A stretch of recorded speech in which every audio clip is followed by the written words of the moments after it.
বিসমিল্লাহির রহমানির রহিম। প্রিয় দেশবাসী, আসসালামু আলাইকুম। দেশের গণতন্ত্রিকামী জনগণকে বাংলাদেশ জাতীয়তাবাদী দল বিএনপির ৪৬তম প্রতিষ্ঠা বার্ষিকীর শুভেচ্ছা।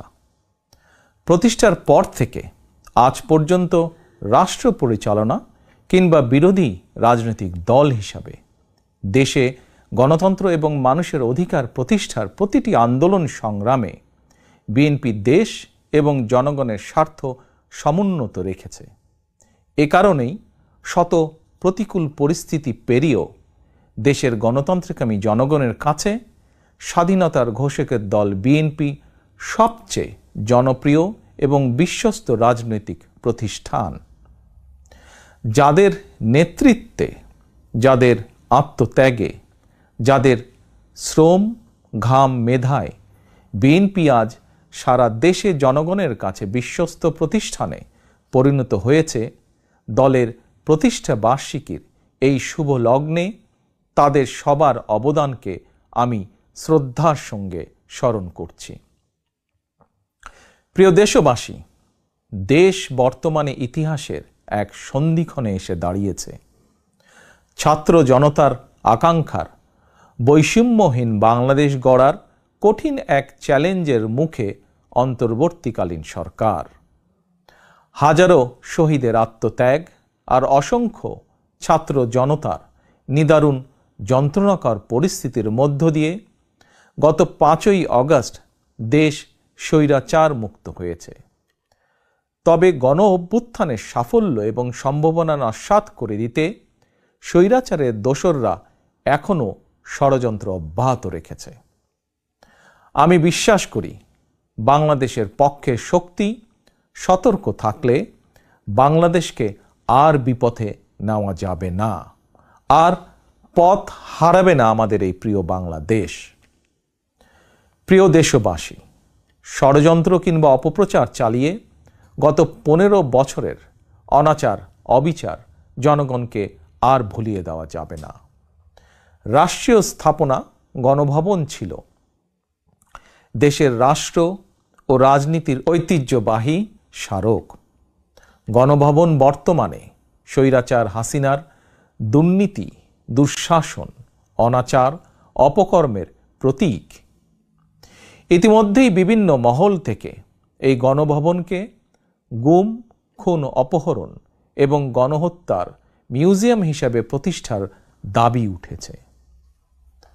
২০০৯ সালের পিলখানায় সেনা হত্যা থেকে শুরু করে ২০১৩ সালের শাপলা চত্বর হত্যাকাণ্ড, ২০১২, ২০১৪, ২০১৫, ২০১৮, ২০২২ এবং ২০২৩ সালে গণতন্ত্র পুনরুদ্ধার আন্দোলনের সময় গুম ও বিচার বহির্ভূত হত্যাকাণ্ড, ২০১৮ সালের কোটা বিরোধী আন্দোলন এবং নিরাপদ সড়ক আন্দোলনে, ২০২৪ সালে গণ অভ্যুত্থানে শহীদ এবং গুম হওয়া মানুষদের স্মৃতিগুলো এই মিউজিয়ামে সংরক্ষিত থাকবে।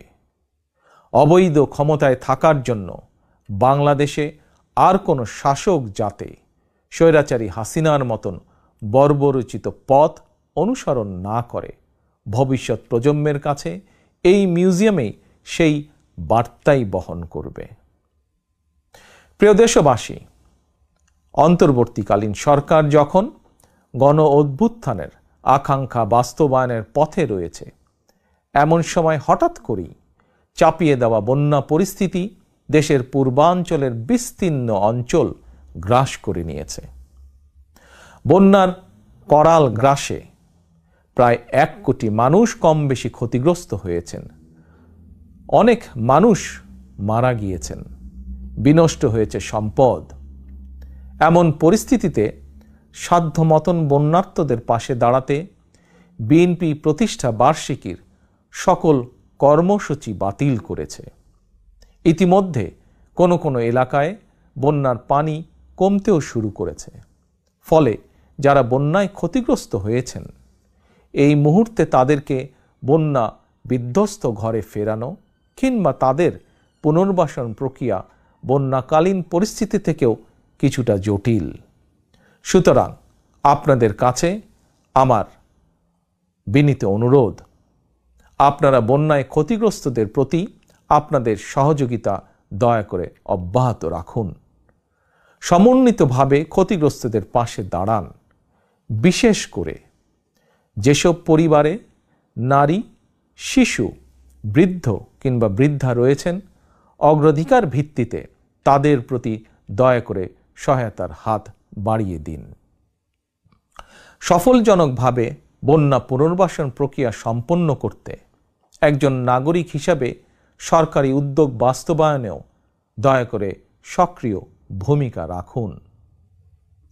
প্রিয় দেশবাসী, রাষ্ট্র, রাজনীতি, শিক্ষা, সংস্কৃতি, অর্থনীতি, জনপ্রশাসন, বিচার বিভাগ সকল ক্ষেত্রে দেশকে এক নৈরাজ্যকর অবস্থায় রেখে স্বৈরাচারী হাসিনা পালিয়েছে। দেশকে একটি ঋণ নির্ভর, আমদানি নির্ভর, পরনির্ভর করে রেখে স্বৈরাচারী হাসিনা পালিয়েছে। শুধুমাত্র একজন হাসিনাই পালিয়ে যায়নি, তার বিনা ভোটের মন্ত্রিসভা, বিনা ভোটের সকল এমপি, এমনকি তাদের নিয়োগ দেওয়া বায়তুল মোকাররমের খতিব পর্যন্ত পালিয়েছে। দেশের এমন নজিরবিহীন ভয়ানক পরিস্থিতি অতিক্রম করে জনগণ এখন সম্মান এবং সমৃদ্ধির পথে এগিয়ে যেতে চায়।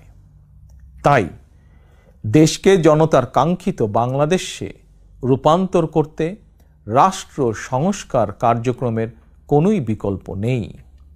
তবে রাষ্ট্র সংস্কার একটি চলমান, দীর্ঘমেয়াদী এবং ধারাবাহিক প্রক্রিয়া। টেকসই এবং কার্যকর উপায়ে রাষ্ট্র সংস্কার করতে হলে সংস্কার প্রক্রিয়ার সঙ্গে অবশ্যই জনগণের প্রত্যক্ষ অংশগ্রহণ থাকা জরুরি।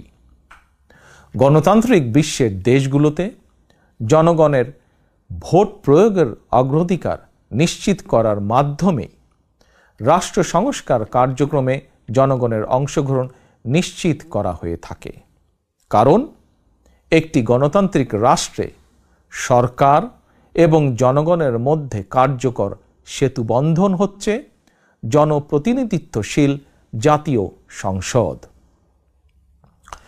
প্রিয় দেশবাসী, জনগণের লুণ্ঠিত ভোটের অধিকারকে পুনঃপ্রতিষ্ঠিত করে একটি জনপ্রতিনিধিত্বশীল সরকার প্রতিষ্ঠার লক্ষ্যে রাষ্ট্র সংস্কারে প্রথম পদক্ষেপ হিসাবে অগ্রাধিকার ভিত্তিতে নির্বাচন কমিশন, আইন শৃঙ্খলা বাহিনী, জনপ্রশাসন, দুদক সহ সাংবিধানিক প্রতিষ্ঠানগুলো সংস্কার কিংবা পুনর্গঠন জরুরি। সেই লক্ষ্য অর্জনে অন্তর্বর্তীকালীন সরকার তাদের পরিকল্পনা অনুযায়ী রাষ্ট্র সংস্কার কার্যক্রম এগিয়ে নিচ্ছে বলে আমরা মনে করি।